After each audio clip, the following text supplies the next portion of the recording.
Bismillahirrahmanirrahim. Assalamualaikum warahmatullahi wabarakatuh.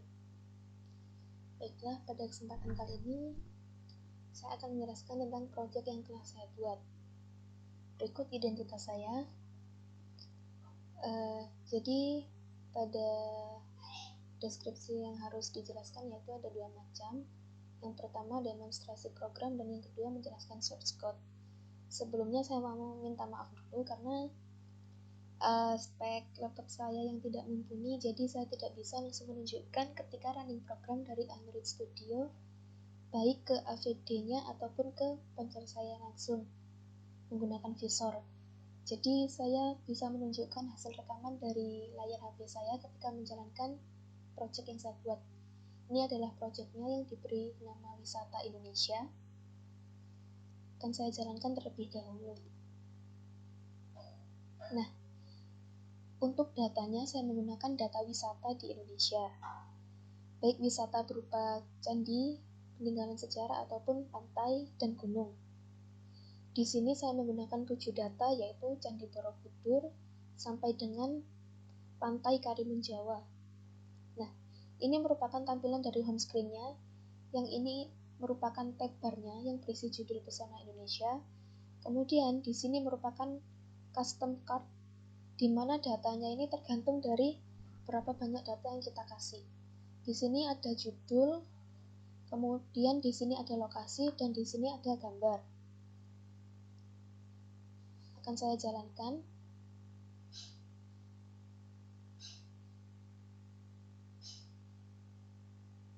Nah, dia bisa digulir karena sudah menggunakan list view. Sedangkan untuk mengcustom tampilannya seperti ini menggunakan card. Sehingga setiap itemnya dari data tersebut memiliki card masing-masing. Nah,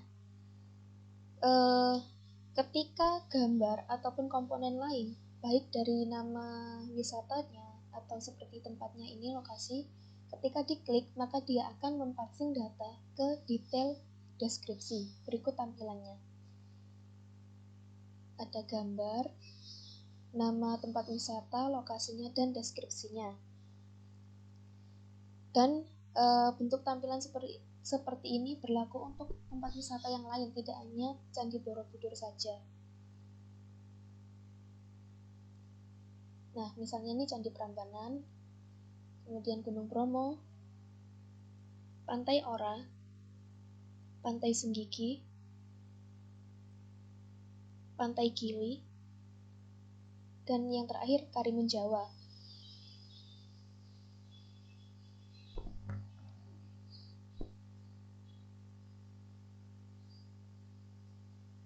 Oke, itu tadi merupakan demonstrasi dari kode programnya. Sekarang saya akan menjelaskan tentang source code-nya. Nah, ini merupakan screenshot dari project Android-nya. Nah, di sini kita hanya mengotak-atik atau mengedit satu kelas saja, yaitu main dot yang terletak di dalam folder lib di dalam project yang kita buat. Oke. Nah, untuk keseluruhan programnya atau aplikasinya, dia tuh menjalankan di metode main, di mana dia itu run app apa yang dijalankan material app, di mana material app nanti ini merujuk kepada widget yang namanya scaffold. Jadi nanti kita bisa mengcustom tampilan seperti apa yang mau kita buat dalam aplikasi kita. Kemudian home-nya atau halaman awal yang nantinya akan kita tampilkan dalam aplikasi kita, nanti dia disimpan dalam sebuah kelas home screen. Nah, di bawahnya ini kelas home screen. Jadi intinya terdapat di sini. Setelah mengatur layoutnya seperti apa, setelah itu diatur juga data-data di dalamnya itu apa aja sih yang mau ditampilin. Kemudian langsung ke source code-nya.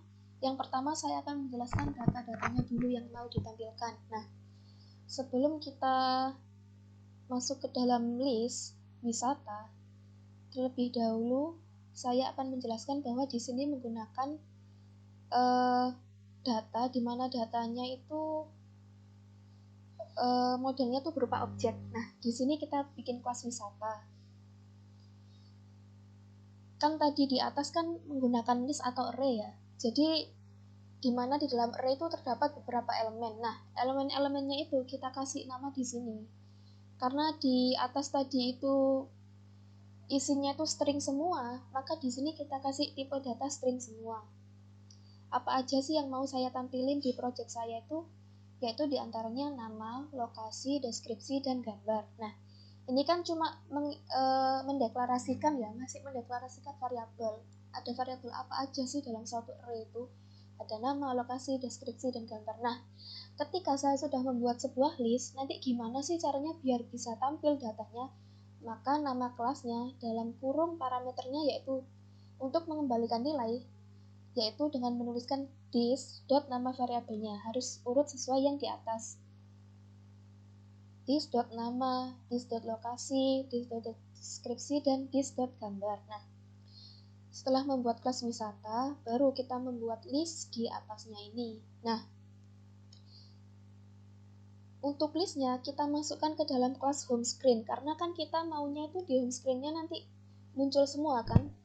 Nah, di sini dikasih kelas home screen, sama seperti yang di bawah tadi dikasih final list, merupakan sebuah array. Nah, ini nama kelas yang di bawah tadi, wisata.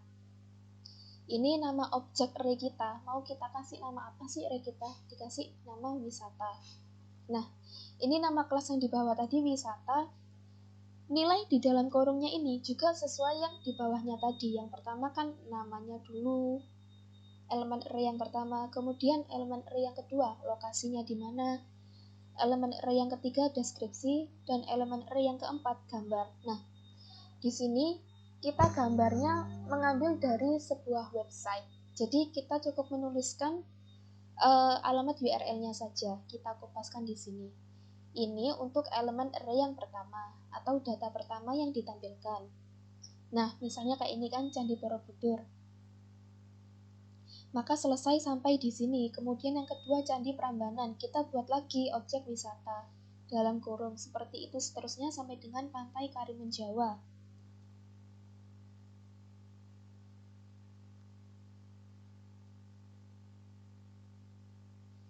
Itu kita masih membuat data-datanya yang ditampilkan, belum mengatur layoutnya. Nah, untuk layoutnya, nah ini di dalam return scaffold baru kita menata layoutnya tuh seperti apa sih. Dari data-data array di atas kita maunya tampilnya seperti apa. Nah, di sini yang pertama add bar. Nah ini di sini add barnya. Titelnya Pesona Indonesia. Body yaitu di bawahnya sini. Si card-nya ini custom card. Bodinya dibuat center. Type-nya listview.builder. Jadi nanti fungsinya yaitu dia nanti bisa di-scroll sebanyak apapun data yang dimasukkan, tetap bisa tampil karena bisa kita scroll nanti halamannya. Nah, item count-nya karena kita menggunakan array, menggunakan .length nama objeknya yaitu wisata. Item buildernya konteks index. Konteksnya yaitu ya maksudnya tuh yang di dalamnya ini kayak nama, terus lokasi, gambar, indeksnya. Masing-masing item ini mempunyai indeks. Biasanya kan array dimulai dari 0. Jadi indeks 0, indeks 1, indeks 2. Jadi meskipun datanya pada dasarnya sama, ada nama, lokasi, dan gambar, akan tetapi karena memiliki indeksnya masing-masing, maka data yang ditampilkan pun berbeda, sesuai yang telah kita deklarasikan pada list objek wisata. Candi Borobudur, Candi Prambanan, Gunung Bromo, dan seterusnya. Nah, kemudian di sini ada gestur detektor. Fungsinya yaitu ketika diklik masing-masing item ini pada custom card-nya, nanti dia akan memparsing data ke detail wisata. Sebentar, ini adalah rekamannya. Nah, ini kan home screen. Nah, fungsinya yaitu gesture detector. Ketika kita ngeklik, nanti dia akan muncul detail wisata atau deskripsi seperti ini. Fungsi dari gesture detector yang di sini. Gesture detektornya tuh apa sih? Aksinya itu loh, mendeteksi gestur atau gerakan yang kita lakukan. On tap berarti ketika ditekan. Yang terjadi apa? Menavigasi. menavigasi dan mendorong apa nanti yang tampil, ya konteksnya tadi yang ini kan, sesuai konteksnya dan sesuai indeksnya dia. Nah, bagian apa? Bagian detail wisata. Jadi ini konteksnya tuh maksudnya sebentar, kayak ini Candi Borobudur, ini konteksnya. Kemudian child, new card, new role, children padding. Nah, ini semua itu untuk mengatur tampilan di bagian awalnya sini. Nah, ini tampilannya ini mulai dari gambarnya, ukurannya seperti apa, jarak antar gambar dengan kartnya sendiri, kemudian jarak antar teks ini dengan di bawahnya, dengan gambar di sampingnya, dengan kartnya itu sendiri, kita atur di dalam ini semua, di dalam kart ini kita atur semuanya. Oke, saya pertama ini image network ya. Nah, ini untuk gambarnya saya hanya mengatur lebarnya saja 100, tingginya tidak saya atur karena gambar yang saya copy URL-nya itu memiliki ukuran tinggi atau lebar yang berbeda ya. Jadi saya sudah pernah mencoba untuk mengaturnya, tapi nanti jadinya gambarnya tuh tidak seimbang, jelek gitu ya.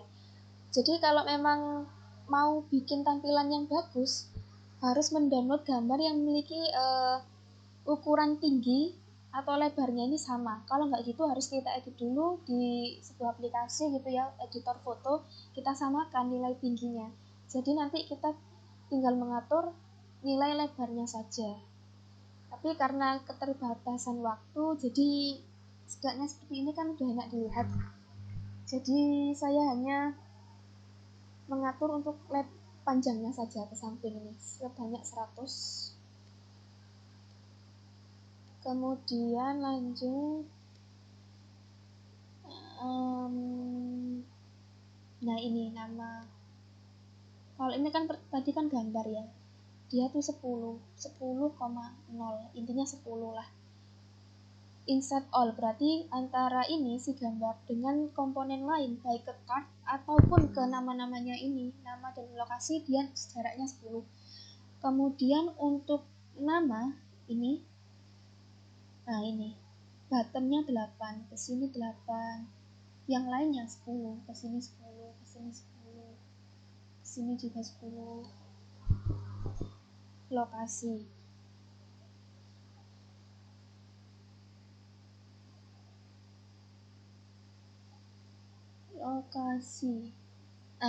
Kenapa lokasi nggak dikasih kayak batas-batasan lagi, edge insert?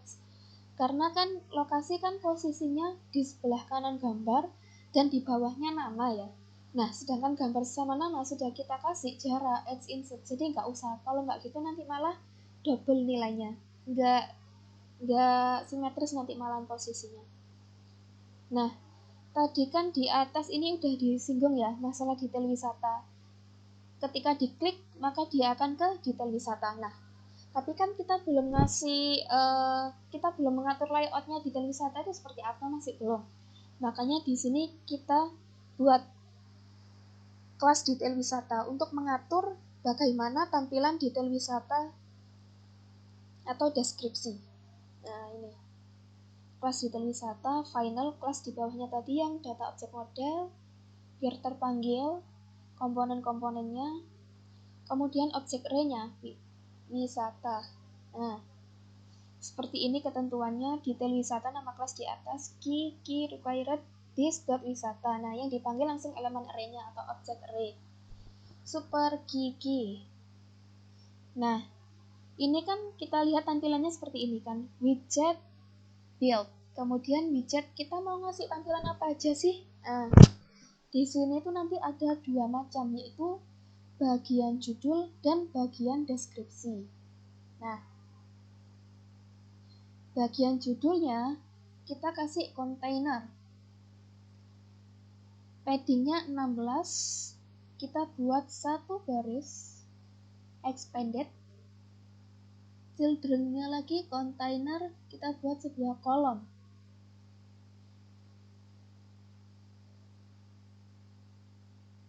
Oke, kemudian langsung di sini bottomnya 8, maksudnya itu, nah ini, bottom ke bawahnya tuh 8. Jadi dari gambarnya dia, ke bawahnya siapa? Di sini kan nama. Nah, dia tuh jaraknya 8. Kemudian, teksnya dia seperti apa sih nama tampilannya? Dibuat headline 6 sehingga tebal seperti ini. Kemudian di bawahnya lagi wisata.lokasi, dikasih stylenya seperti ini.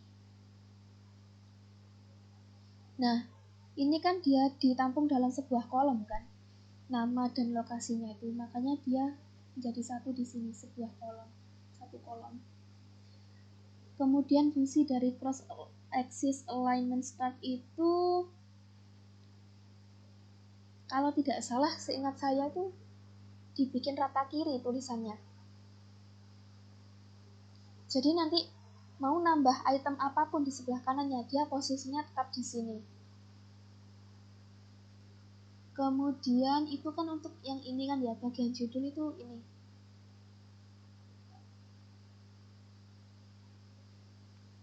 Nama dan apa ini? Lokasi.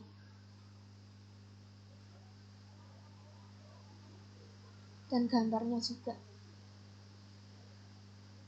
Oke, terus ini yang bagian deskripsi itu di bawahnya dikasih kontainer, dikasih padding 16, yaitu dari ini teksnya dia ke pinggiran ini, ke bordernya. Kemudian dikasih chat teks, wisata deskripsi, dikasih style, body teksnya 1. Nah ini, sehingga dia agak tebal teksnya. Soft wrap-nya true. Maksudnya soft wrap true itu dia membuat tulisan deskripsi ini menjadi rapi. Kan kalau kita kembali ke atas kan nggak rapi kan ya ini tampilannya, deskripsinya itu acak-acakan, banyak enternya gitulah ya, intinya acak-acakan. Kita kasih soft wrap itu biar dia langsung tampilannya menjadi justify atau rata kanan kiri. Nah ini justify, rata kanan kiri, soft wrap true-nya memenuhi ini kontainernya. Sudah widget bagian deskripsinya, kemudian return scaffold. Pada return scaffold, nah tadi kan sudah saya jelaskan mengenai bagian judul di mana ada nama wisata dan lokasi, kemudian bagian deskripsi yaitu deskripsi. Nah, sedangkan untuk gambarnya dan ini pada adbarnya belum saya jelaskan. Nah, untuk kedua komponen ini dia tidak turut serta di dalam widget bagian deskripsi atau widget bagian judul, tapi langsung dimasukkan di dalam return scaffold. Jadi penjelasan saya sebelumnya ada satu hal yang keliru, saya menyebutkan bahwa gambar ini termasuk bagian judul, itu kurang tepat. Jadi yang bagian judul ya cuma ini saja, nama wisata dan lokasi, kemudian bagian deskripsi ini. Nah, untuk adbar dan gambarnya dia masuk di dalam return scaffold, jadi langsung pada tampilannya, layoutnya. Adbar di dalam adbar ini dia mengambil data dari array atau list yang sudah dibuat. Maka title di dalam adbarnya menggunakan widget teks, di mana teksnya diambil dari objek array pada data nama wisata.nama. Sudah untuk bagian judulnya pada adbar. Kemudian setelah adbar ada body. Nah, secara keseluruhan ini body-nya list view, karena di dalamnya terdapat ada 3 komponen, gambar, bagian judul, dan bagian deskripsi. List view menggunakan widget children, image.network karena mengambil gambar dari website. Di dalamnya tetap yang dipanggil objek array-nya wisata. Objeknya yang mana? Yaitu pada gambar, wisata.gambar. Nah, kemudian kalau misalnya membutuhkan untuk mengatur tampilan gambar itu, Di sini saya menggunakan lebarnya yaitu 600, widthnya 600 dari atas ke bawah, sedangkan untuk lebarnya ini box fit dot cover. Jadi ya kalau tadi kan sudah di custom bagian judul sama deskripsinya, sisanya ini berapa ngikut aja, sisanya dari atas ke bawah ini, dari kiri ke kanan, ikut tampilan dari handphone yang digunakan untuk menjalankan program ini. Tingginya 600, berapapun ukuran asli dari gambarnya. Kemudian untuk lebarnya ini memenuhi layar HP-nya. Nah, kemudian bagian judulnya dipanggil, dan yang terakhir bagian deskripsi. Sekian presentasi dari saya. Apabila banyak kekurangannya, mohon maaf. Terima kasih. Wassalamualaikum warahmatullahi wabarakatuh.